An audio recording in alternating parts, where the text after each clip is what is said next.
needs to first of all be rebranded.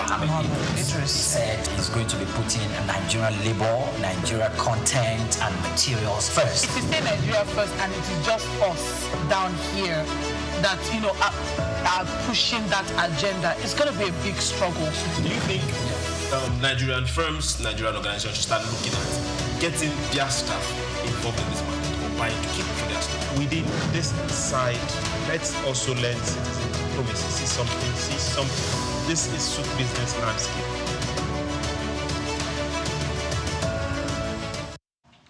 A very good morning to you and welcome. Many thanks for joining us on Souk Business Landscape this morning. I am Oyinpriye Kurmale. Now, this is your weekly fast track into how policy, markets, projects, and geopolitics shape business and living standards in Nigeria and the region. Think incisive openers, 3-minute explainers of our jobs. And we move on to what makes the headlines. It could be stories from yesterday, one of which is not on the table for our conversation this morning. But imagine about 20 world leaders sitting in China to discuss what will come the weeks ahead by way of the geopolitics. We will be looking at stories in business, economy, and development. And just the normal convention this morning, we have the 3 musketeers sitting beside you or in front of you this morning. But guess what? There's no lady amongst us. It's a men's world. Good morning. One for all for one. Good morning, Priye.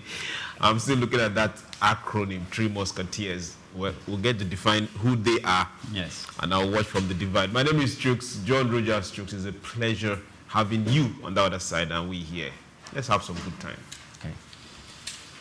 So glad to be here. Good morning, Priye. Good morning, Chooks. So glad to discuss business, economy, and development. And of course, like I always say, shake some tables. Shake some table.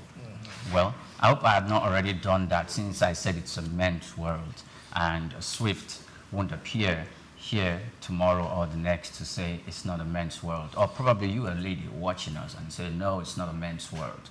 Well, let me take you into the world of our conversation this morning by way of introduction. Firstly, the federal government has ordered a temporary ban on raw shea nuts export to force processing to happen in Nigeria, preserve domestic supply for processors and boost value-added exports with a stated revenue market to capture and target about $300 million a year. Secondly, we will be looking at the Debt Management Office, DMO, and the auction for new 5- and reopened 7-year federal government bond subscription demand exceeded offers and allotments were made at the marginal stop rates. And then we'll move on to other stories. But let me not bore you. Let me still keep the cat in the bag. Let's go on a break. When we return, we'll jump to the main conversation this morning. It's Souk Business Landscape, and we're reaching you live from our studios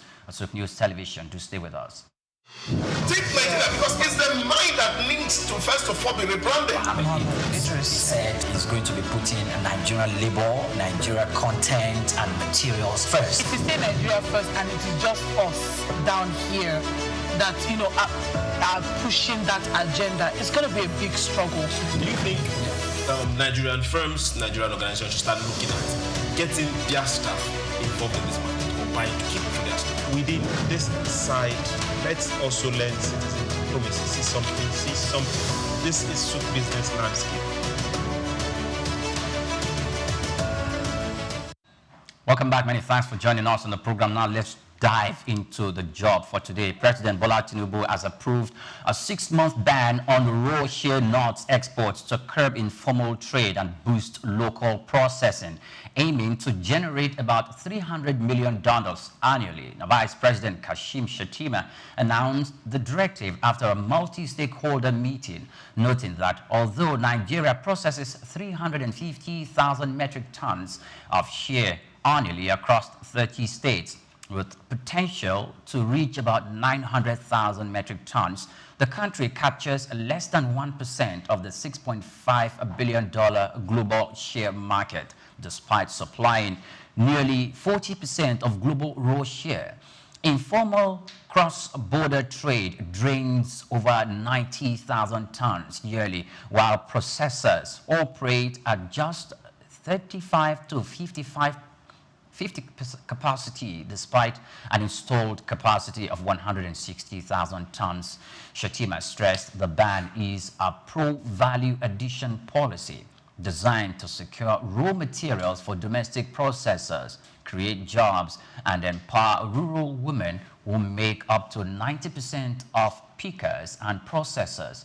Minister of Agriculture Abubakar Kyari said the move aligns with Tinubu's zero oil plan, noting Nigeria could capture a share of the projected $9 billion global share market, $1 billion, I mean to say, by the year 2030. Now, regional rivals like Ghana and Burkina Faso already restrict raw exports, leaving Nigeria vulnerable to unregulated buyers. Government plans to include expanding access to markets like Brazil within 3 months, industrializing the sector and transforming Nigeria into a global supplier of refined shea butter, oil, and derivatives. Quite a long read, right? Yeah, but sure. Is this the right direction? Okay. With the right incentives, with the direct focused right incentive, it's a very good policy. But there is a but here. Now, for those that might not really know, Nigeria is too blessed. And because of this blessing, we have become mentally lazy. Shea butter, a lot of shea butter trees grow in the wild. Most of them are not planted by anybody. A lot of them, although there are still some plantations. And these grow from middle belt down to the arid north. You just see them. So what happens most times, the women and some young men will just go around and pick up the seeds. It's also the fruit, very edible and good for your skin, the fruit good for your health and everything. So this is where I'm looking at. A lot of these people that pick, they are not good. They don't have the means to process beyond picking the seeds and breaking them and just pulling out the seed. So now, how do we target them and help them know that, okay, good, you can do further? Or are we going to have a board or someone somewhere, an organization they can sell to? Because you can't take them out of the market, because for most of them, this is their first point of source that put food on their table. So now, how are we going to bridge that gap for them? Not to sell to somebody that's going to take it out of the country, because most of them that's going out of the country is not going through ship, it's just going through the borders, somewhere in Niger State, border somewhere in the far north. Cameroon. Yes. So now, how are we going to bridge that gap? If we can bridge that gap with enough information for them, then we know we're on the right trajectory. Because a lot of these policies, they are made with good intentions, but the people that is affecting directly are not part of formulating these policies, and these policies might not go down well with them. 900,000 tons, metric tons. That's what we have the capacity to produce. We can do way more than that. We can do way more than that, but currently we are doing 350,000 metric tons. And this in itself is not bringing the necessary or the needed foreign exchange when we actually ship more than 50% of it outside the country. Just because we are doing seed. it through the borders, we are just earning the local currency of both Nigeria and the other The African woman picking countries. just, Have she's no speaking, idea. well, she's just speaking to sell and make money to put food on the table, send the children to school at most.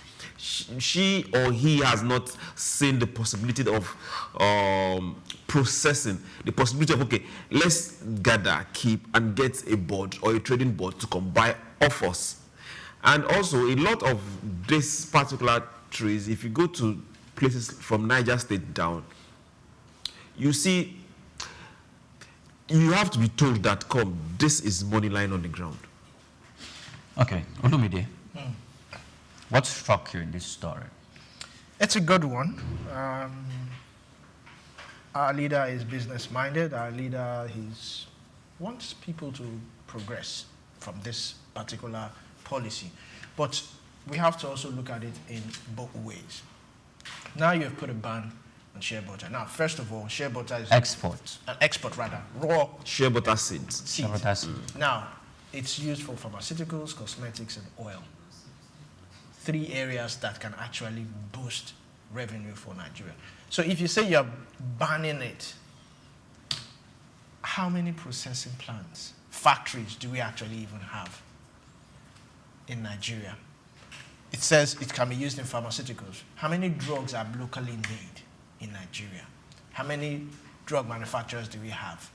Maybe like 5 to 10 of them, or how many of them? So, how many processing plants? Yes, it will boost revenue, to generate a whole lot of revenue for the economy, to also create jobs. But how many processing plants do we have? And if we are also going to encourage local manufacturers, we also have to give them some incentives, soft loans, and all that, so that they can actually go into this. I like the fact that, yes, we are not exporting it, but how do we also make sure, because smuggling is there, how do we tackle that? Whether we like it or not, it can still be smuggled out of the country through our porous borders. So how do we take care of that? Enforcement of it also matters, because it's one thing to give out a directive, but enforcing it is always the problem. Are we going to enforce it to the latter? Because like Chuk said, the person in the farm just wants to sell. I mean, she's not bothered about whether it's a white man, a Chinese man, or a Nigerian man, or a middleman, or an intermediary that is coming to buy. She just wants to sell. And these people are very smart. They can offer double of it just to buy her silence or his silence, and they pack it away. So it's a whole lot of, it's a good move, but enforcing it, the market, creating the market for it, having processing plants that can actually convert it. And I feel it's not just cocoa seeds, shea seeds. I was coming to cocoa. Cocoa too should also, there should be a ban on exports of it. Okay. So, gentlemen, we've been talking about industrialization for quite a while. And one of the reasons, or one of the vehicles through which we can really move into industrialization, the synonym for it is like manufacturing. Burkina Faso and Ghana have told this line that Nigeria took. They banned raw export of shea butter or shea nuts on the shea seed. And now they seem to be belling the cat in the African continent, and globally we are one of the topmost producers.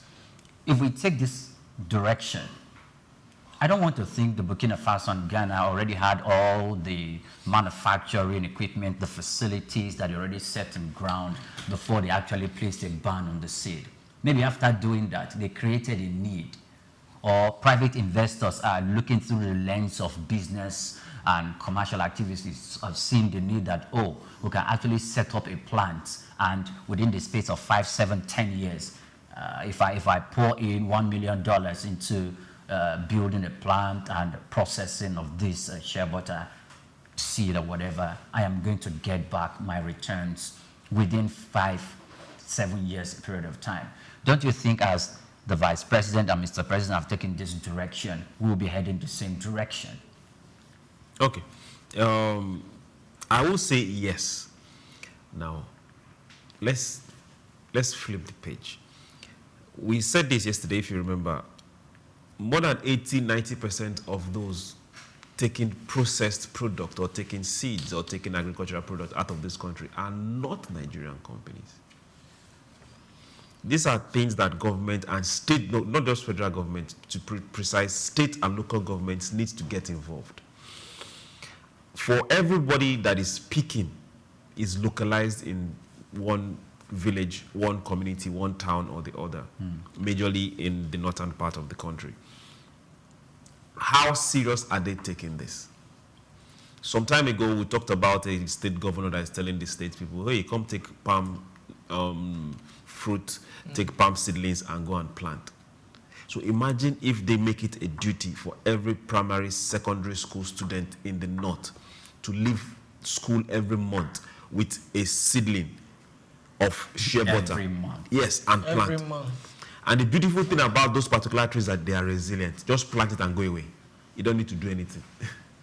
It will grow. So we are looking at desertification. These are things that we can use in reclaiming the soil, in reclaiming the land. But are we focusing on that?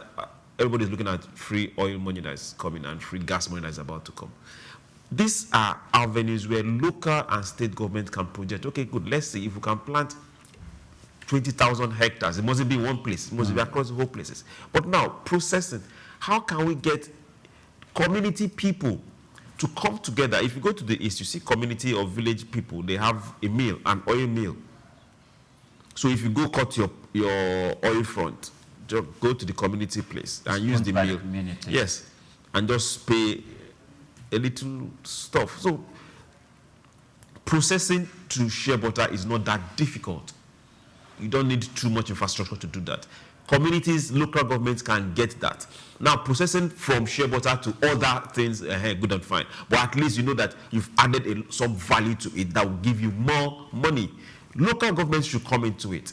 Get the people involved in getting this and not just picking the seeds and waiting for somebody that is just quiet, waiting for you. Once you finish picking, we just pay you, then go outside and go and make a whole lot of money. It's like two things.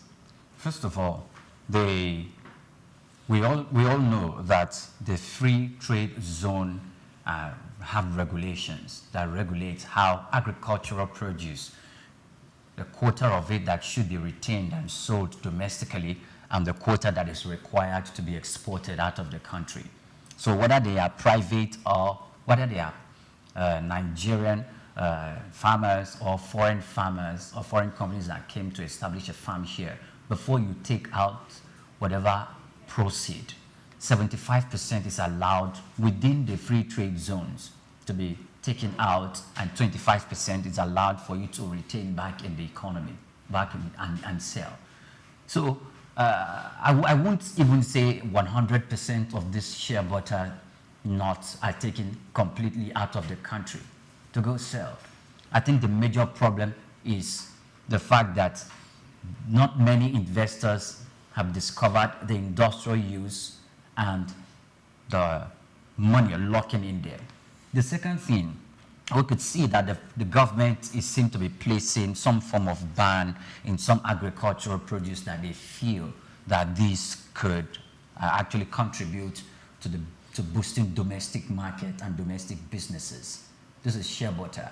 Do you think it's coming from the 30% raw material addition policy that the federal government made, or is something else motivating this action? Olumide. Well, I've always said that 30% for me is not enough. I think 100%. I think maybe this ban would be the beginning of that.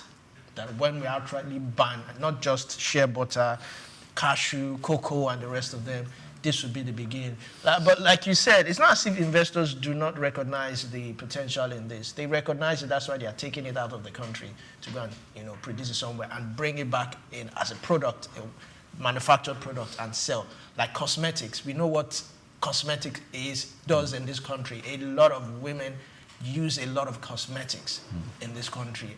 I mean, 5 sets, they have different sets and all that. Drugs, we know how we consume drugs in this country. Oil, parties, the occasions and all that, we know how we consume all this. But it's quite funny. I think maybe it has to do with the environment, the enabling environment and infrastructure. If there are adequate infrastructure and enabling environment in place, I think investors would come in. Not foreign investors this time around, but local investors. So that's why I said soft loans and the rest of them. The BOI can step into it. They need soft loans. They need incentives. Chooks, do you think we should stop at banning the seeds or banning what shea butter nut is used to the manufactured and finished products that we import into the country? Because obviously, if it is being exported out of the country and value is being added abroad and shipped back into the country, and we are trying to make sure that domestic producers and industries and manufacturing hubs pick up here, don't you think the banning should not stop at the sea, but we should also place high tariff on the finished product or ban it completely from coming into the country? That would be a bit outrageous. That would be a bit that would be a bit difficult. Okay. Because the tariff is fine. No, let's leave tariff out of that. Now, a lot of the finished products come from different conglomerates, different companies use shea butter as ingredients for their products differently. So we can't be looking at cosmetics or drugs or oils. There are a whole lot of derivatives that get into different companies, and the product come this way, and a fraction come this way, because the shea nut that live here, wherever it gets to, they sell in other places for themselves, and they now send to you too. But my fear, and my first fear, is that first line of locals. Okay. That peak. Who are they going to sell to?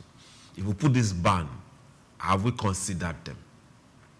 Okay, Chus, are you saying that when the agricultural board, are we going to set up a board for every agricultural produce? Yes, there should be. How many boards are we going to have? It's going to run to 1 million. No, there should be. There should be a board for every single crop that's on the ground. There should be. So if you have boards that multiple produce, good and fine, but there is a board for every single produce, because the farmer should know that if I'm planting rice, there is insurance. At the end of the day, by the time I'm harvesting, I know where it's going to be bought, who is going to buy, and I know that my price is regulated. Somebody will not just come and just offer me one peanut and take everything away. So there should be a board, and the board also regulates price. The farmer will just look, okay, rain fell and spoiled 50% of the farm, so I will take the price up. No, the board will also regulate that. Okay. So there should be a board for everything. There should be a working board, not just a board. There should be a working board, not a moribund board for everything. Let's move to our next story. The federal government has raised 136 billion naira from its latest 5- and 7-year bond auction, with marginal rates of 17.945% and 18% respectively.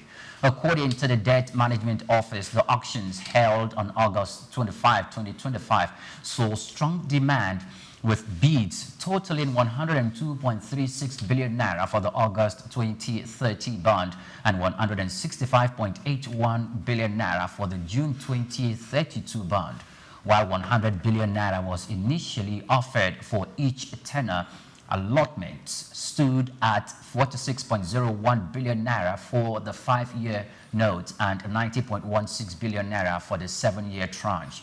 The bonds set to settle on August 27, 2025 are part of Nigeria's strategy to finance key projects and manage its debt portfolio, while offering attractive returns to investors. The DMO noted that bids ranged from 12.5% to 21.5% for the 5-year and 15% to 22% for the 7-year bond, with the latter maintaining its original 17.95% coupon rate. The government also plans to issue additional 200 billion naira savings bond, including a reopening of the June 2032 series. Chooks, before you answer the question, which one did you buy? Which one did you invest in? Well, the bonds are just opening up, so yes, they have been subscribed for, and as we speak, they are oversubscribed. So you're both subscribed already? Yes. So the thing is, federal government bonds are good investment portfolios, because you're sure they will pay. You're very sure they will pay. And that's one good place where people put their money. I will want to, okay, it's better right now that we've floated the naira, so we'll have some bit of stability. But I will still want to see these bonds pegged to the dollar. Okay, not the naira. Yes, we sell in naira, but let it be pegged to the dollar. Why? Now, yes, why? For those that bought some bonds some years back, a lot of bonds have been pegged to the dollar before. Now, for those that bought some bonds some years back, before devaluation of naira, then devaluation happened. Oh. So you imagine the worth of what they bought and what it is now.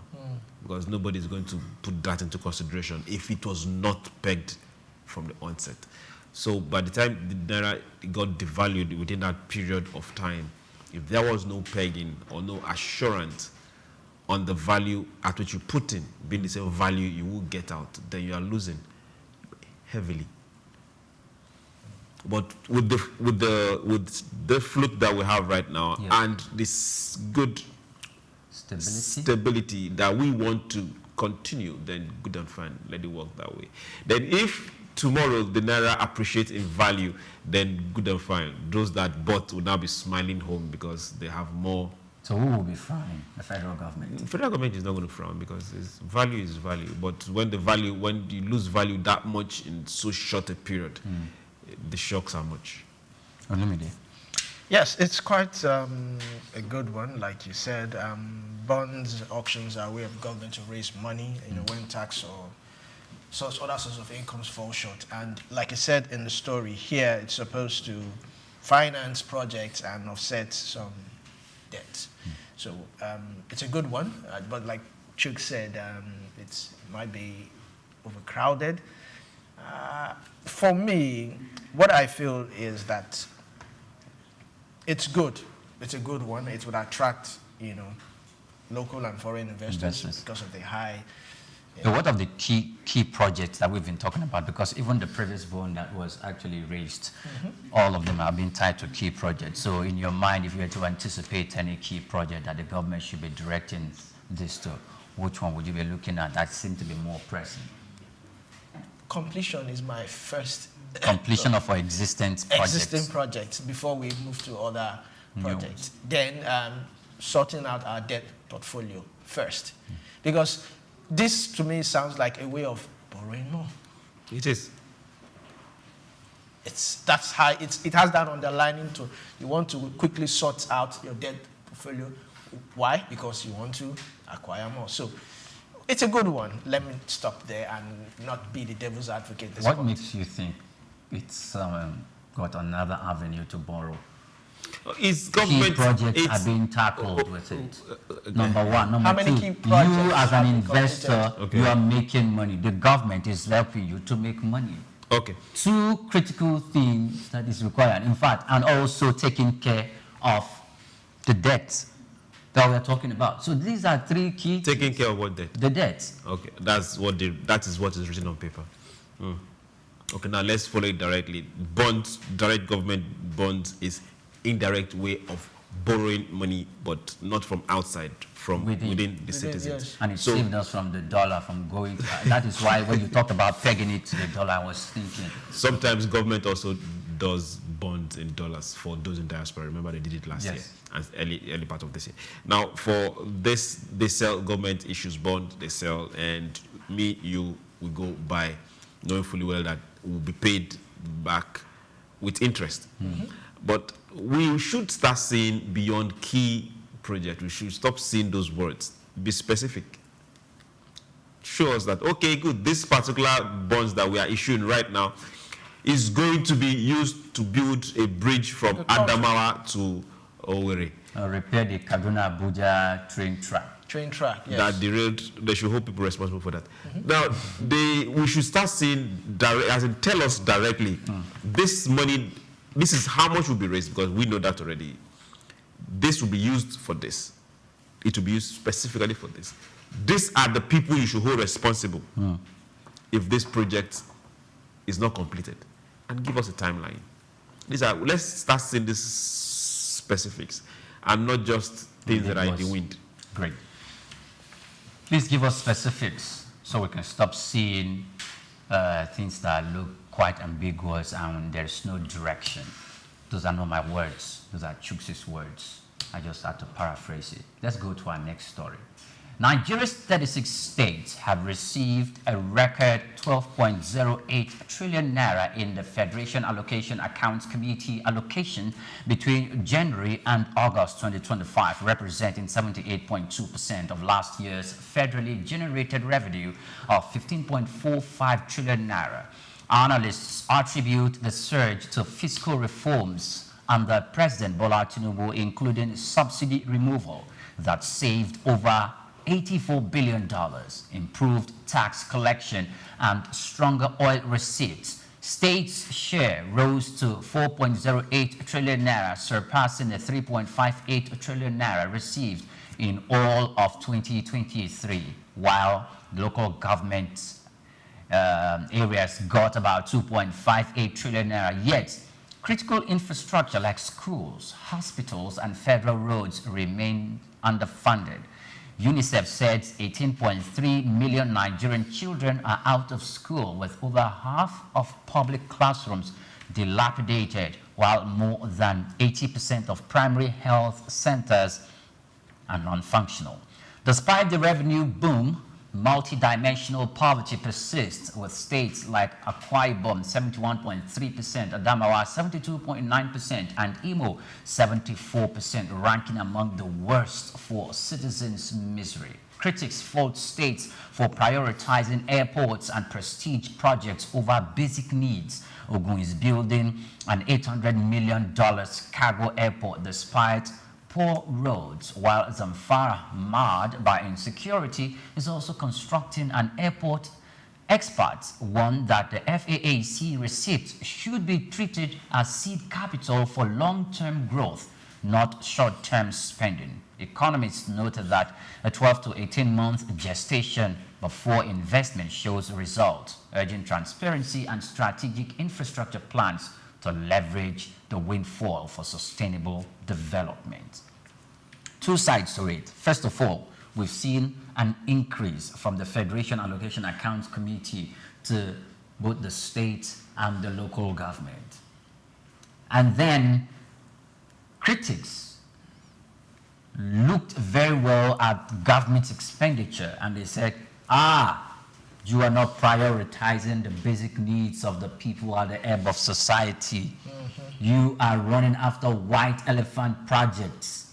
That is not supposed to be the primary duty of government, either at the second tier or at the third tier. Do you think they have a valid argument? Okay. Valid argument is neither here. Is neither here nor there. Infrastructure is what we need. Infrastructure, a whole lot of it. If we say we need to industrialize and develop, we need infrastructure. But now we have to be able to tell ourselves what infrastructure do we need. What is the time frame that infrastructure is going to be built, and how is it going to influence and affect the location where it's built?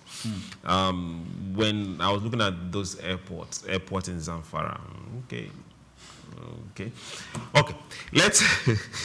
Let's look at the basics: healthcare, roads, and you see a lot of the states in the country right now, and you ask yourself questions. How can they account for what they take every month?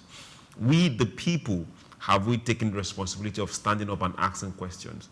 So most times I don't look at the politicians, I don't look at the people leading local government and states. I look at the people. It's our responsibility to look them in the face and say, hey, you took 2 billion from the federation account this month in my local government. What have you done? What have you done with it?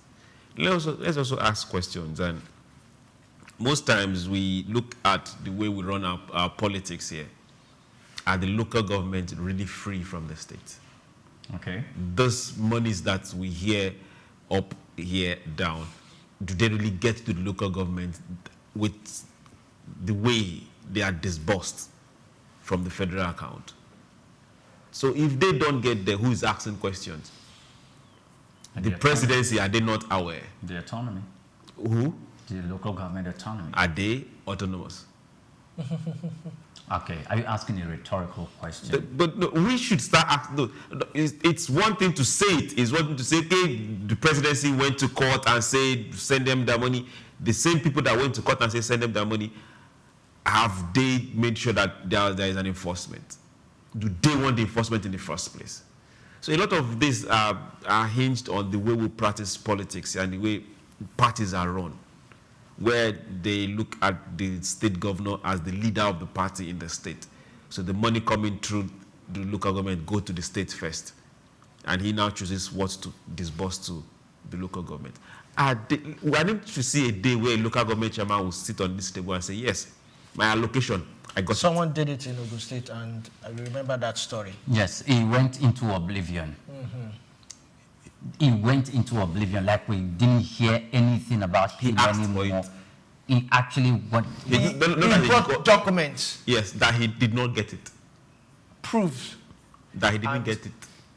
Then the entire local government chairman now went there and were Dobale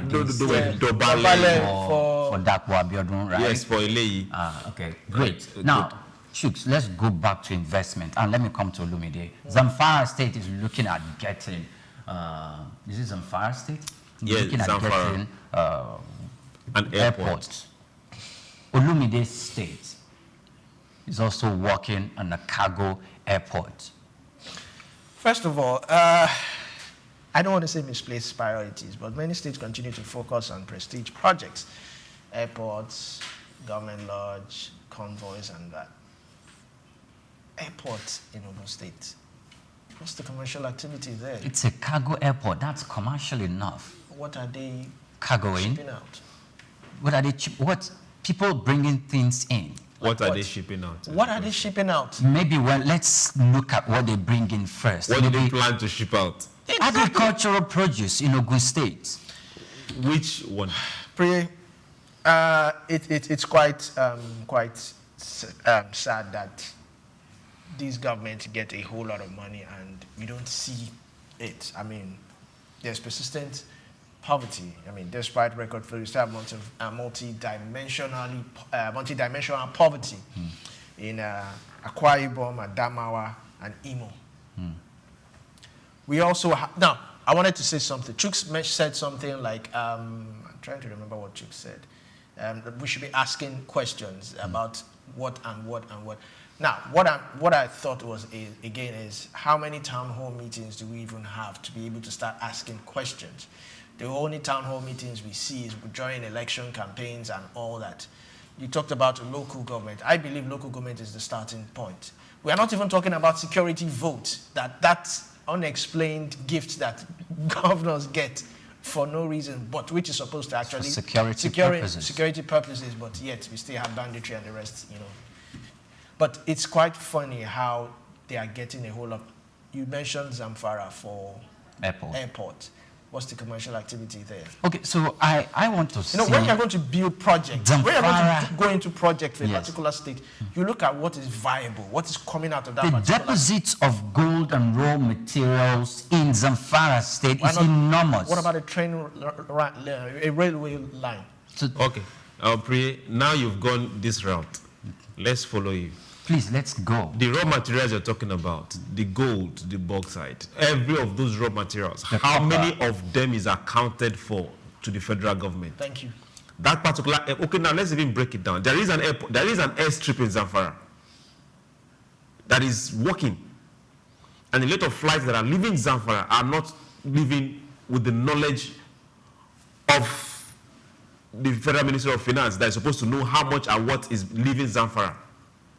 So people are taking stuff out of Zamfara and flying out to wherever they are going to because where they mine it. But we have and they paid for it. We have the customs where there. Are they? Normally not because we know either in the local or international illegal mining sites. No, I know that there are financial activities, commercial activities that give birth to business and economy and brings development within the community. You cite an airport somewhere in Zamfara State. Okay. You could see the spillover of the Murtala Mohammed International Airport. If an airport is coming to Ogun State, we know what to expect, most especially if it has to do with cargo. What cargo? A lot of people in Lagos, it's a cargo airport. Yes, a lot of people in Lagos import a whole lot of things into this country. Okay. Because you yourselves have said Nigerians have this craving and this appetite for foreign-made goods. Okay. They used to come in through the ports, the ship ports. Can I ask a now question? they can come in through the airport And not the very large, cargos. If Lagos is domiciled on moving people, persons in and out of the country because it's a major airport, Ogun State is doing cargo. And the boundary between Lagos and Ogun State is like a stone throw. Not literally, but it's a stone throw. So you import your cargoes to Ogun State, shipped by road, then to Lagos for industrial purposes. Why not come in through Lagos then? No, can I ask you? We already have cargo. I'm saying, so who would the cargo airports in Lagos? Will it suffice? Will it suffice? How many markets do we have in Ogun State? Thank you. How many markets do we have in Lagos by virtue of the existence of the Murtala Mohammed International Airport? So these are things you get to ask yourself. No, because we have a market that is patronized internationally in Ogun State. No.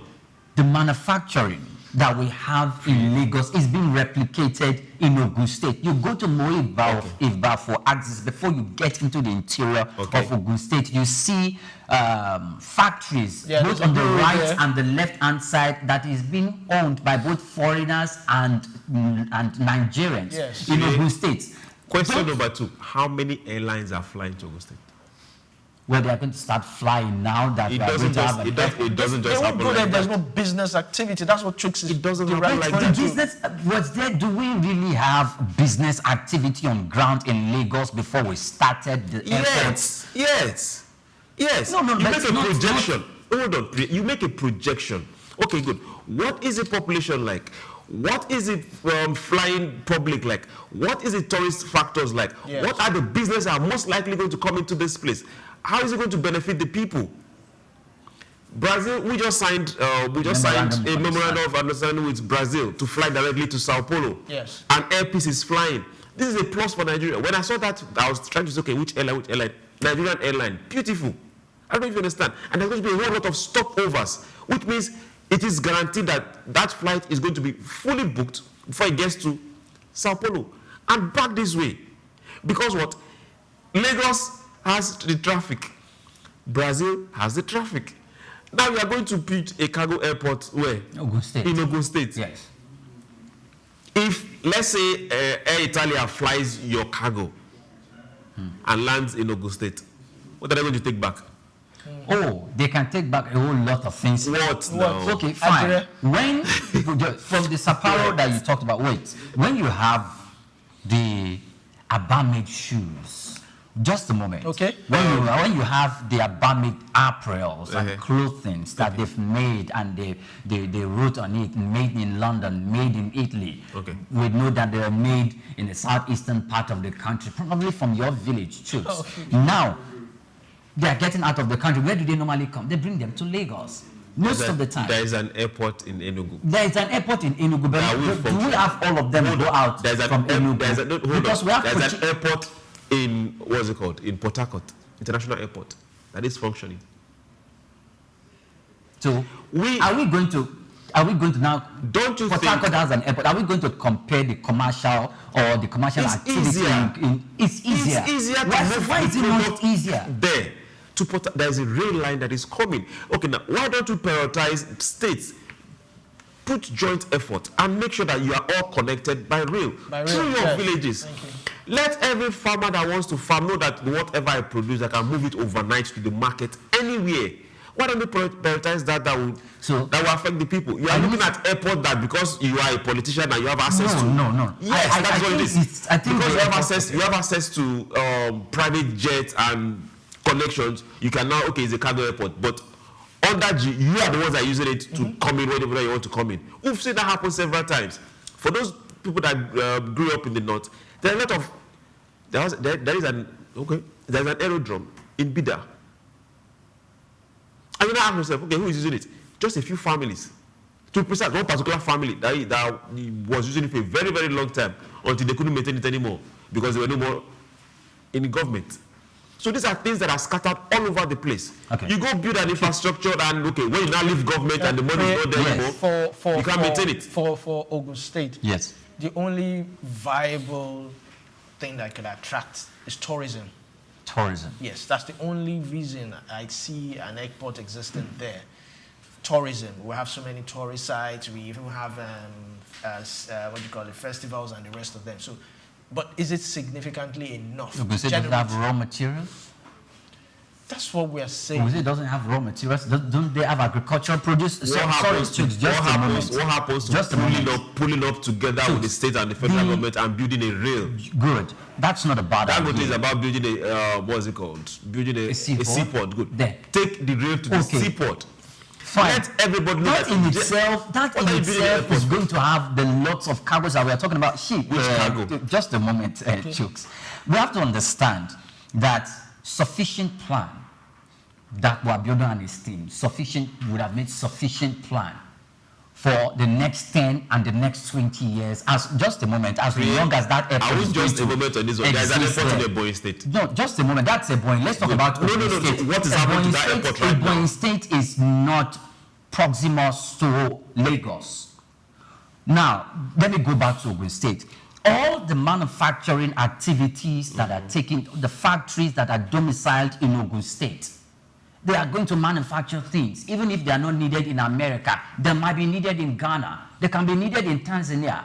They can be needed in other African countries. A lot of those things those companies make are not going to be flight. Oh, they will. You can't really say that. They will.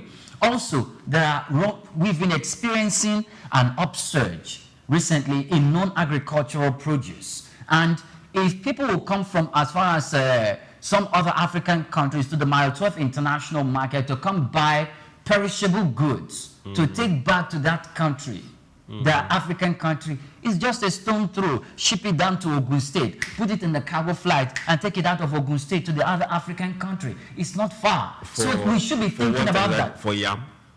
You put perishable you goods. put yam on flight. You put potatoes on flight. Take it through the roads. How long is it going to stay on the road? How long is it going to stay on the flight?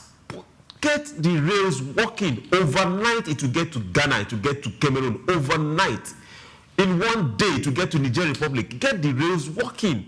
You can't put yam on. Work faster, Chooks. What? Because if we need to put with the money we are spending on if we need to put a railroad in existence now and move a railroad from Ogun State to Lagos to Benin Republic, and we have to also secure the obligation of this Benin Republican government to make sure they also lay a rail track down to another African country, secure the obligation of that. Why not use an airport that's already in existence in this African country, and we are going to build one in Ogun State? Have you considered how much you pay for air freight? Well, this conversation. That's where I was going. Which do you think will be cheaper, air freight or to put yam? Put yam on.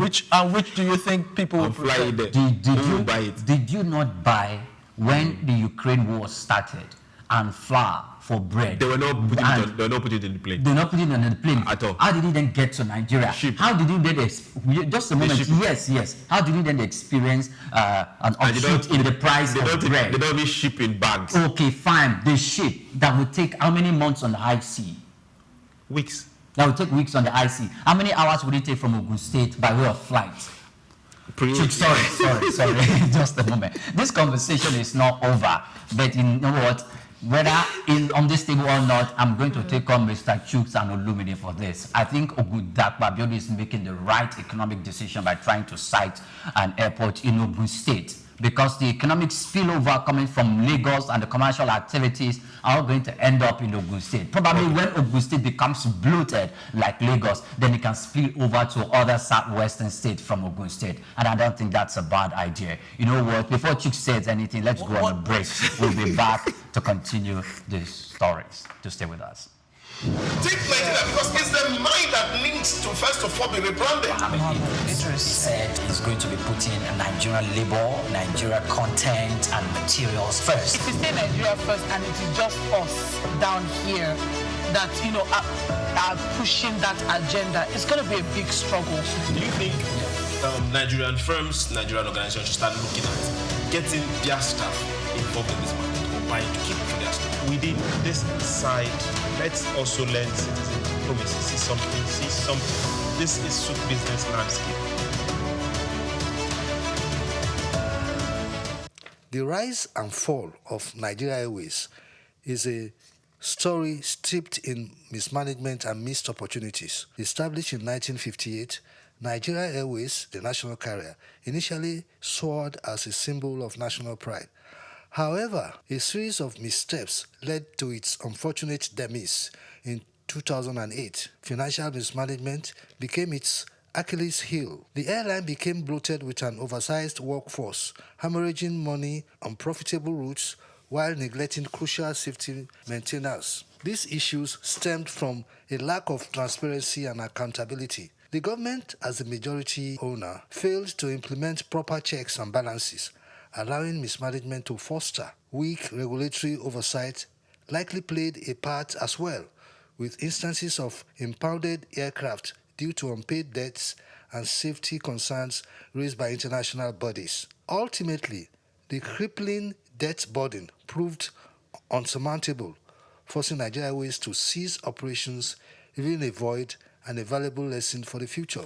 This lack of transparency and accountability isn't unique to state-owned airlines. Several privately owned airlines have also suffered the same fate. Effective corporate governance, including robust financial management and adherence to safety regulations, is essential for any airline to succeed. The broader lesson here is the critical role of corporate governance in the aviation industry. Effective management, robust financial strategies, supportive economic policies, and modern infrastructure are crucial for the growth and success of airlines. Addressing these challenges requires a concerted effort from both the government and the private sector to foster a conducive environment for aviation to thrive. Corporate governance is a multifaceted discipline that encompasses a wide range of processes, customs, policies, laws, and institutions that influence how a corporation is directed, administered, and controlled. The primary goal of corporate governance is to enhance economic efficiency with a strong focus on maximizing shareholders' welfare. Effective corporate governance has been linked to improved organizational performance, a fact supported by numerous studies. For airlines, factors such as board compositions, management practices, and regulating compliance significantly impact performance and operational efficiency and customer satisfaction are paramount. Robust corporate governance ensures that airlines operate transparently, ethically, and in alignment with both regulatory standards and stakeholder expectations. This is crucial for maintaining public trust, ensuring operational sustainability, and achieving long-term profitability. Across the Atlantic, one airline consistently ranks among the world's most profitable, Delta Airlines. What propels this country to such heights? The answer lies in its unwavering commitment to strong corporate governance. Delta's governance structure is robust, featuring a strong independent board of directors. This board comprises individuals with diverse backgrounds, skills, and experiences, ensuring a wide range of perspectives in decision-making processes.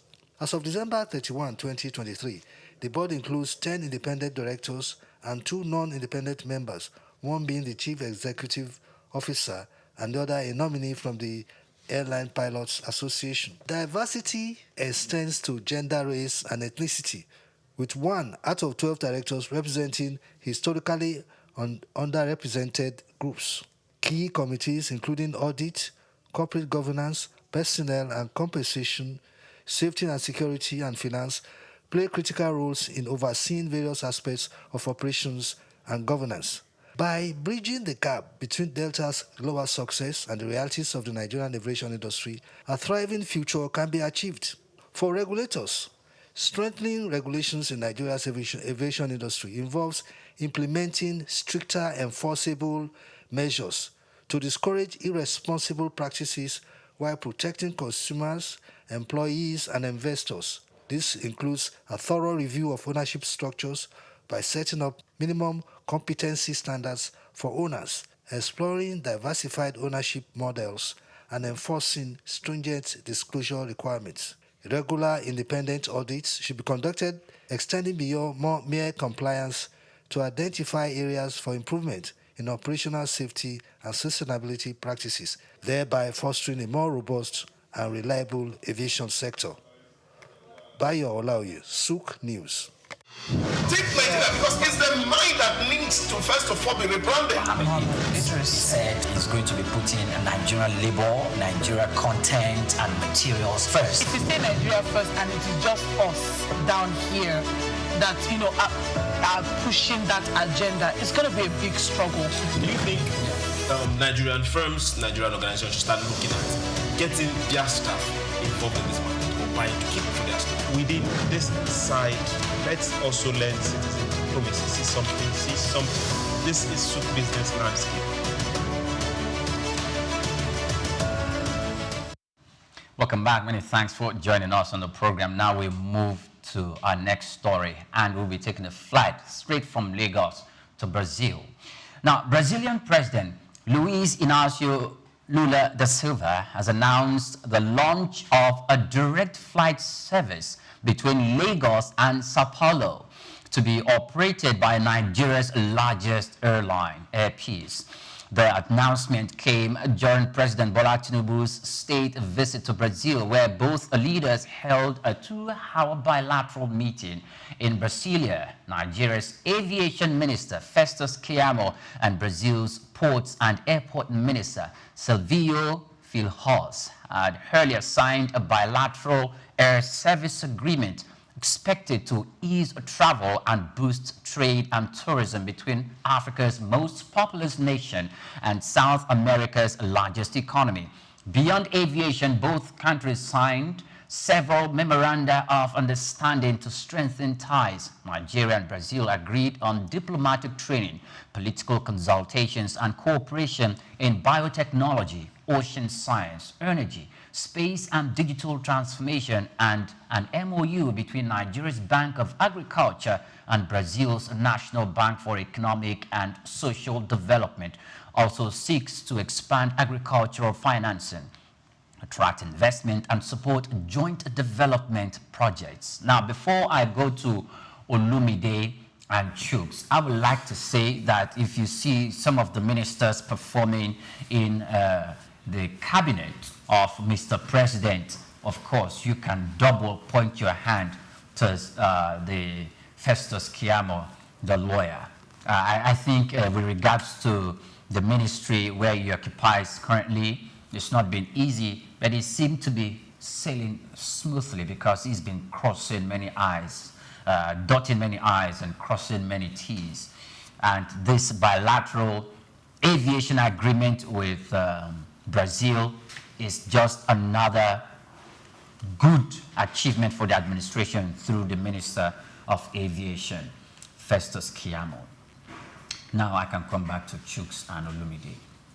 Yes, no, let's go back to Ogun State. Well, no way. Okay. We are done with Ogun State. Let's leave Ogun State. Let's go to São Paulo. Excuse me. Brazil, right? Yes. Okay. First, I want to say congratulations to Nigerians and congratulations to Festus. Good one. For those that are wondering, not too long ago, when Air Peace wanted to start flying international, that's outside Africa, and the UK was the first place they needed to get those particular license and papers. Yeah. And yes, a lot of politics was played. A lot of politics was played. And the UK airport and the authorities did not want to grant that license. I still remember very well that Festus stood up and said, hey, let's go there. And he told them directly, if we can't come here, if our flyers can't come here, then yours too can't come. Yours too can't come. And that was resolved. This is how you do business. If it's not benefiting me, then why should I take yours? Now, we've gone beyond that. It was a struggle for that to happen. Then MP started getting to the States, then other African countries.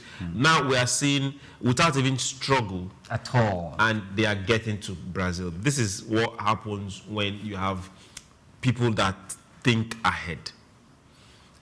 If businesses don't thrive in your country, they are dying. That is just the way it is. It's not a matter of, okay, we are waiting for, no. If it's not thriving, it's dying.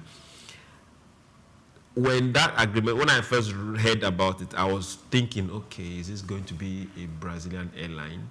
Then I heard it was Air Peace. I said, okay, good. we are opening up means of market for us. We are opening up direct travel routes for us. With time, airpeace will not be able to service that particular alone. Yes. It will be easier for other African and Nigerian flyers to come in. So these are things we should be looking at and say, well done. Now, from Nigeria to Brazil, there are other stopovers that will be there. So imagine the amount of people that can, okay, I can go to Nigeria with one flight without going to Europe and looking for connecting flight. Okay, let's go. So it's opening up businesses, it's opening up opportunities, and a whole lot of MOUs that are signed. I hope we'll be able to see them and critique them to know exactly what is Brazil bringing this way. That's a whole lot of my own interest. What's Brazil bringing here? Yes, I need to know, aside the money, what exactly are they bringing? But remember yesterday we talked about the industrial farming. Yes, that was part of what was signed. And our legs are crossed. Our legs are crossed. So, Olumide, your take? It's a good one, boost to trade and investment, because direct flights, shortens time, travel time, it reduces logistic cost, and of course, it enhances bilateral logistic trade, rather. It also would encourage tourism growth, because Brazil and Nigeria, they've shared culture, especially for the Yoruba. We have the Yemoja and this thing going on there. They speak Yoruba in some parts, they worship some deities. There's been, and if you look back to colonialism, we've had some relations and all that. So it's actually going to, I see a whole lot of opportunities for Nigeria to benefit more. But when you look at MOUs and our history with MOUs and without transparency, we really don't know what Brazil is actually bringing in and what we are taking out. We need to see that in white paper, clear. What are they going to, because definitely Brazil will not sign this if they are not going to get something. And permit me, but every country would be selfish in negotiating. They would want to get something better than what you are getting. So it's negotiating power, do you understand? So that's one of the things I would like to also know. How well are we going to benefit from this? What are we going to be shipping there? What are we going to be taking there? What are they going to be bringing for us?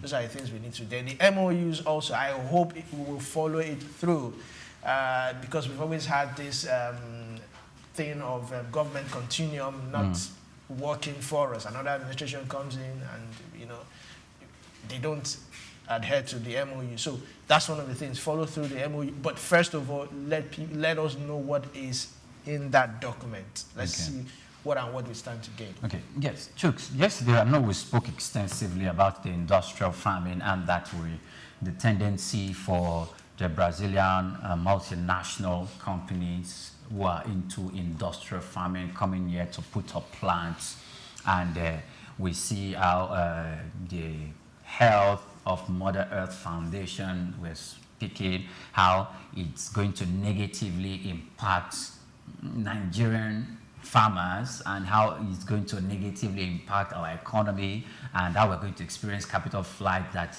we shouldn't even start considering the $2.6 billion investment that is coming with. And I also mentioned that Mr. President has been looking forward to this sort of investment. It looks like this one is going to be very, very much secured. It's not a commitment. It's going to be like an investment that is being backed with a memorandum of understanding coming from the Brazilian government and the Nigerian government, putting pen to paper. So most likely it's something that is going to happen. But for businessmen locally, what should we be looking at getting out of this country to ship to Brazil, so that it doesn't look like we just bring them here? And because Nigeria is the market to African market. They are in Nigeria here, and they can come here, do whatever they need to do, get excess production, get to Ghana, get to Benin Republic, get to Cameroon, get to the ECOWAS states. If they do not have a big competitor like them, like we know the one that exists in Ogun State, the Obasanjo farm. We know the one that Umar Bago and Babajide Sanwo-Olu are trying to create for Lagos. that only Lagos State is not going to benefit, most of the South are going to get. Apart from those ones, which we don't really think if it is going to go into export, private businesses, what should they be looking at getting out to Brazil? Okay. First things, let's tell ourselves some basic truth. Agricultural product, they produce more than we do. Okay. By far. Yeah. So let's take our minds off that. We import more than 80 to 90% of the sugar we consume, and Brazil farm way more sugar cane than most part of the world, aside India. So that what we should be looking at is, okay, good. How are you doing it in your place? Let's look at ability to transfer that knowledge, those farming techniques that are good for our own environment, how to transfer it. Then for Brazilian businesses that are coming here, I want to see government policies whereby Nigerian businesses will be the suppliers to those businesses. Okay. Now, if the poultry and they are coming this way, let's have policies where feeds are not coming from outside this country. Nigerian businesses will supply the feeds for those poultry, for those animals that we be grown here. These are things that we should insist on enforce, because if we let those companies come here and their feed stock is coming from Brazil, then we are losing both ways. Because at the end of the day, remember the president promised, if you bring your money in, you can also take your money out. We've had ease of doing business. That's what he said. And he said there is no more corruption in Nigeria. Well, we will debate that when he returns. But let's be able to see transfer of knowledge. Now we're talking about biotechnology. An MOU was also signed on that. Good. Now, what are the problems we have that we need solutions? These are what I want us to concentrate on. Not trying to solve world problem. We have no business solving world problem. What issues do we have in Nigeria that we can profile solutions that they know about, or that they have the solutions? Let's start profiling those solutions, solving our problem, and be able to now sell it outside.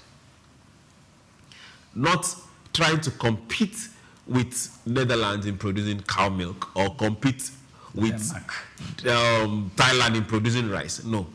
I don't know if you understand. Let's localize our issues, solve our issues with our partnerships, then now sell our solutions outside. Nigerian businesses should be responsible to do that. And now there are a whole lot of chambers of commerce. Let's have a thriving Nigerian Brazil chamber of commerce. And make it open, not just for the elite, like we have in a whole lot of other chamber of commerce, where you have to be, you know yourself, to be part of that particular society. And the people that are in Alaba or in somewhere in Idiroko can't access the opportunities there, or those in Ladipo, or those in Ochanja market, or those in Angwarimi market can't access the opportunities there. Let's have an open chamber of commerce where business people, creative people can get in, see the opportunities there, and be able to latch onto it and benefit from it. Great. So, what about raw materials? You people, you've not spoken about raw materials yet. We don't want to depend on raw materials. Brazil is a car manufacturing country too. Yes, they are. And their population is large. We have lithium. Lithium is one of the critical raw materials for manufacturing electric cars, electric batteries, and other industrial fulfill other industrial needs. And from what we see currently, we do not have the industrial capacity. We have so very, very few, insignificantly few, to really make industrial use out of lithium. And it's going to be quite viable in Brazil because of the heavy car manufacturing industry there. So do you want us to export raw materials to Brazil? I was going to ask you that question. Finish the cars and send back to Nigeria and buy them. I was going to ask you that question. It's quite fun. But I think one of the things they can also benefit from this is knowledge and technology transfer. So they know how to make cars, so they make cars. We could have some MOU or bilateral agreement whereby they come and open factories here. 50% of the workforce is Nigeria. They bring the skills so that there's that skill transfer. So that eventually when they leave, the ones left here can decide that, okay, I want to... If they leave. If they leave. That's a good one. If they leave. Okay, good. So that's one of the things we can also benefit from them, technology transfer. Let's see partnerships with firms there and firms here. That could also work. Okay. But finally, I don't believe in the export of raw materials. Good. Finally, Chooks, let's look at it from the geopolitics aspect. Okay. I was expecting Brazil. It's not that we do not have ties with them. We do have ties with them. Olumide has sufficiently referred to the ties that exist between Brazil, the Brazilian community, and a community in the southwest states. Let's look at geopolitics. Currently, Mr. President Donald Trump is not in good terms with the current president because, according to reports, Trump is in love with the previous president and needed him to come back. But the previous president has been charged to court in Brazil for allegations that borders on, is it coup or something else? And so he seemed to be frequenting the courts recently. And recently, the Donald Trump tariff hit Brazil heavily too. Do you think they are diversifying and sourcing for market now that they're not in good terms with the United States, or this is just normal bilateral relationship that is cropping up between both countries? There has been a lot of shifts in geopolitics, a whole lot of shifts. There is a name most people are trying not to mention right now because of Trump, BRICS. Brazil is one of the head boys in BRICS. And we know there is this alignment with the East, China, Russia. And one of the biggest buyers of the state, Saudi Arabia, is also caught in BRICS. So it's more of an alignment where everybody's looking for, okay, good, if you're not partnering with me as good as you used to partner with me, then let me try and poke you a little and see if you can come back this way. For Brazil and Nigeria, we don't just share ties, we share a whole lot of blood ties. Yes. So these are things that we need to stroke and open them up. Let's do business based on mutual benefit. There are Brazilian families that are here, ancestral families that are here. Same thing with Nigerian families that are over there. So now let's look at how we will do business as in business and not just, no man is an island. We need market. We need product. So now let's really do business. Okay. For Nigeria, is Nigeria going to benefit from this? Oh, beautiful, a whole lot. Is Brazil going to benefit from this? A whole lot. Africa is big. Nigeria is more of a gateway. Okay. So Brazil is welcome. Great. Africa is big. Nigeria is the gateway. Brazil, you're welcome. Now, let's go to our next story. Unpaid salaries and recurring strikes are crippling Nigeria's education sector and undermining development targets. In the Federal Capital Territory, primary school teachers struck for over 3 months over salary arrears, while Abia teachers began an indefinite strike on April 24th over unpaid wages and exclusion from the minimum wage. Taraba teachers face over 4 months of unpaid salaries, and at least 20 governors have yet to implement the 70,000 naira minimum wage. Polytechnic lecturers under ASUP are also on indefinite strike over 8 months of delayed salaries and unpaid allowances, while ASUP warns its own strike is imminent due to stalled renegotiation of the 2009 agreement covering university autonomy, funding and earned allowances. Stakeholders warn that the crisis signals systemic disregard for educators. Jessica Osweri of Ruby's Hub says that strikes reflect a disconnect between policy and political will, while Stanley Boro of the Federal University Otuoke insists that no nation prospers while neglecting its teachers. Parent Friday, Rabo adds that institutions should improve revenue and accountability. Analysts warn that without international investment in education, welfare, Nigeria, Africa Union-backed education reforms and human capital goals will remain elusive. Chooks, would you like when your children tell you, I want to become a teacher? Yeah, How would you respond? Olumide is already laughing. Definitely, they can teach their younger siblings at home. Everybody's a teacher. You can teach your friend a course when you are back from school. Right now, sadly, that's one profession that we've bastardized in this country, and that's sad. That shows you the level of rot that we've left to accumulate over time. I remember I was told that once upon a time the professor and the army general earned same salary, but that is not what it is anymore. So we've let that rot eat too deep into us, and that tells you where the minds of our politicians are, sadly, and it's wrong. It's not in a good place. First of all, you don't owe people salaries. Stop much of teachers that are supposed to train and teach the next generation. It's wrong on all fours. It's 100% wrong. And I get to see when people talk about international investment. Yes. When are we going to rid ourselves of this mentality of help coming from somewhere else? When are we going to rid ourselves of this mentality of foreign aid? It so belittles us. It makes us dependent on, okay, if they don't do something, then we can't help ourselves. That is wrong. 100% wrong. We are not less humans. We created our problems. We should solve our problems. If the government cannot take care of its teachers, then hey, that is wrong on all. What are the budgets for? These monies are in the budget. So why are they not spending it? Why are they not using it for what it's meant for? The state presented a budget at the beginning of the year. The local government presented a budget at the beginning of the year.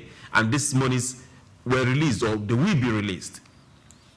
Subventions is coming from the Federal Allocation Committee. What are they using those monies for? It's not as if maybe salaries were not known that they will be paid. I don't know if you understand. Salaries were part of the budget, every single budget cycle. So why are the states not paying? That's corruption. That's crime. 70,000 naira minimum wage. Not all states have been able to hit that landmark. But they put a figure on their budget. I don't know if you understand. It's always nice. Let's tell ourselves some honest truth. You put a figure on your budget for your workforce. Your capital expenditure is there. Recurring is there. So why are you not paying? Okay, but Chooks, the state government, or let me come to Lumide, will tell you that, look, it was the federal government that sat on the table with Nigerian federal government and state governors. Had that conversation. We are on that the federal government didn't know the capacity of Abia state government to be able to pay teachers' salary or the minimum wage from 70,000. Alex Uti has no excuse. He has no excuse for not paying. There's another conversation that, look, hey, maybe Lagos shouldn't be paying 70,000 naira as a minimum wage because of the status as a state. What status? So should it be something that should spread, like we make the same amount of money? How much is Edo paying? Edo is paying more than the 70,000 minimum they wage. even started before that bill came in. Okay. I don't know if you understand. How much is Edo paying? Edo is paid more. If Abia cannot pay, they should collapse the state and join Imo State. No, let's tell ourselves some basic truth. Let us stop hiding in the guise of politicians and political party. If you cannot perform as a governor, leave the place. It's not difficult. The people should start talking. You don't owe teachers. It's wrong. You don't owe people that are working for you. It is wrong. A budget was made at the beginning of the year or at the end of the year. Implement what the budget is a forecast. That budget is a forecast. It's a forecast. Good. But the money that's coming from federal allocation is a forecast. If some monies have been released to the Ministry of Education. Okay. Let's assume that the Ministry of Education will be getting 2 billion or 3.5 billion for that year, and probably at the moment to be able to do 1.5 billion. Okay. Then don't build an airport. Go and pay the salaries. Thank you very much. Okay, go. All right, so in 2025 fiscal year, Nigeria allocated 3.52 trillion naira to education sector, which is just 7%. And I mean, according to UNESCO, it's supposed to be 15 to 20%. So that's where default started. But coming to what you said, at the negotiation table with NLC and the, forgetting what they call them, TUC, all the C's, all the C's, Nigerian Governors Forum. Thank you very much. The reports came out that a lot of governors were absent from that table. What does that suggest to you? Negligence. They don't care. They don't just care. Because if they actually care, they would be part of that negotiation. They would have put it forward that, oh, this is what I can afford. Maybe we might not have had 70,000. Maybe we might even have had more than 70,000 naira if these governors came forward to say, okay, this is what and what. Before that, what do you call it, was approved, some states were owing the minimum of 30,000 naira. Why didn't they speak? Like Chuk said, if you can't perform, maybe we should merge states or there. So what head did the governor of Edo State have to have approved minimum wage before it was even approved? He was the one bailing the cat that time. He was proactive. He was proactive. So are we saying we don't have other proactive governors? Or they're just sitting idle? One person is building airport, one person is giving wheelbarrows to youth, one person is marrying youths. Because, I mean, it's misplaced priorities. That is why in schools they do a lot of atrocities. You hear teachers saying you have to buy pen, you have to buy this. They're trying to just make ends living. How do you get quality teachers when you don't pay them enough? They would go into all sorts of vices. I mean, far back as when I was in secondary school, some teachers don't come, some will have to go and report them to the principal, and you can't blame them. Some teachers will even tell you to contribute money. You can't blame them, because how much is the salary of a principal, a secondary school principal? Let's start from there. It's quite sad that this is what teachers are going through. In Kaduna State, Nasir El-Rufai conducted an exam for teachers, and it failed woefully. That tells you the degradation of the education sector. Until we overhaul this, it's even sad that it's just 7%. 70,000. Okay, so 77% of the budget is what is going to education. It's appalling. Okay, so now, gentlemen, let's go to private investment in education. Do we see that as being the root cause of the skyrocketing of school fees, or where it has got to the level where some people, most especially the civil servants, their children cannot afford? Those that are below certain categories or ladder in the civil service, either in the state or federal government, can't afford sending their children to private schools. Let's talk about investment in education. Now, not by governors now or government, but private individuals. Let me come in there. Investment in private sector. We know of some of these churches that have good schools, and even the church members cannot afford it. We know those. We can talk about the primary, secondary schools. Now, we are not going to. Okay. A creche. My brother's daughter's creche pay over 100,000 naira for creche. How many people can actually afford that? Creche, kindergarten, or whatever you call it, they've not even started anything. They just take them there. So now come to secondary schools. Or primary school. Now, when you talk of private business, now a private business wants to make profit, whether you like it or not. And he will incur a lot of cost. He has to pay his teachers well, not like public schools. He has to get good. Which is not 70,000. Which is not 70,000 naira. He's going to pay them well. And all that will be factored in. The land where he will get, he's going to pay government. He's going to pay a lot. Land tenancy and the rest of them. So he will factor that into school fees. That's why some of these private schools, you hear of excursions, you hear of so many things, and you're wondering, that's their own way of generating something back, apart from school fees for this. So, again, I would also say that the federal government had no business taking over the schools. I feel they should be left in the hands of the private sector to develop well, or maybe they could have some form of partnership. Now, if you remember, when we had missionary schools, when the missionaries were actually in control of these missionary schools, they were doing far better than when the government took them back. So what does that tell you? It says a whole lot. I think the private sector should go into it, but there should be some form of regulation, because if they go into it directly, they would also want to recuperate whatever has been invested.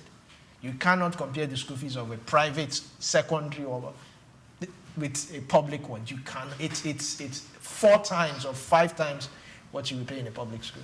Sure. There are some private schools, secondary schools, including primary schools, that pay higher, especially that pay school fees higher than $1 million, most especially in Lagos. And we're looking at 42 million naira. There's one that trended. Now, the thing is this. It's just like the market. It's just like the market. It's your choice. When you get to the market, the kind of rice you buy is your choice. There is bitter rice. You can buy it. There is Zamfara rice. You can buy the destoned. You can buy the foreign one. You can buy the other one that has long grain. It's your choice. Now, the schools are there. Now, are they of standard? That is another kettle of fish. There are authorities that should be able to determine that. But right now, we know that certain private universities, majorly those owned by religious bodies, outperform every other university. Why? Because of the investment the owners and the caretaker of those institutions have put in those institutions. Are they more expensive? Yes, certainly they will be. Can the people from the organization or the service or the religious body attend it? Well, that's their own kettle of fish. They will have to talk that talk among themselves. But that does not take government away from the responsibility of providing education for its citizens. It's government responsibility. It is the right of a child to education. It is the right of a child. Just we have right to life. You have right to education. And that is government responsibility. Now, do we have government schools? Definitely we have government schools. They've been there. Were they run well before? Yes, they were run well before. Now, between when they were run well and now, what happened? These are questions we need to sit down and ask ourselves and get answers to them to be able to go back and say, okay, now let's get this right. We are having people head these particular bodies and institutions that should not be there in the first place. We're having people in government that don't even know the importance of education. So what a long period of time. We have no excuse. We have no excuse at all. Yeah. And the West is taking advantage of it and making the elites and those that are struggling bring their kids that way. Those that we can't take that way, they bring the school to you here. You have American schools here in Nigeria. You have British schools here in Nigeria. You have Turkish schools here in Nigeria. You have Saudi schools. Paying in hard currency. I don't know if you understand. Government-backed, private-owned schools from those countries here in Nigeria. We have no excuse. So that's like indirectly suffocating the local education system. They are not suffocating anybody. They are not suffocating anybody. That your landlord or that your tenants decide to go buy a generator and NEPA is not giving you light, is it his problem? Okay. Well, we have other stories that we would have loved to take, but we're out of time, so we need to go. I would say, hope you had a good time listening to us and watching some of the stories we discussed this morning on this table. Thanks to Chooks and Olumide, and thanks to you too for staying with us. Many thanks for watching. Do well to follow us on all our social media platforms at Souqnews TV. I am Oyin Priye Krumale. Until we'll come your way again tomorrow, do have yourself a splendid day ahead, Chooks. Thank you very much for being part of this. These are issues we all need to lend our voices to. Ask questions. That person you elected to your council or your local government chairman and the governor, ask them questions. Most times we look at the president and shout Tinubu or whoever happens to be president before and after him. The ones that are closer to us, let's ask them these questions. Don't just heal. That is wrong. Ask questions. My name is Chooks. John Rogers Chooks. We'll do this again tomorrow. Thanks for being part of this. And of course, I would like to say this. It's very sad that people toil their whole life and not get paid. I mean, teachers are imparting knowledge to children who we assume to be leaders of tomorrow. So it is, nobody has any reason for not paying teachers' salary. They are doing a whole lot. They are shaping the future. I am Olumide Shokoya. Enjoy the rest of your day. Bye for now. Take Nigeria because it's the mind that needs to first of all be rebranded. Idris said he's going to be putting Nigerian labor, Nigeria content and materials first. If you say Nigeria first and it is just us down here that, you know, are pushing that agenda, it's going to be a big struggle. Do you think Nigerian firms, Nigerian organizations should start looking at getting their staff involved in this market or buying to keep for their staff? Within this side, let's also learn citizen diplomacy. See something. This is Souq business landscape.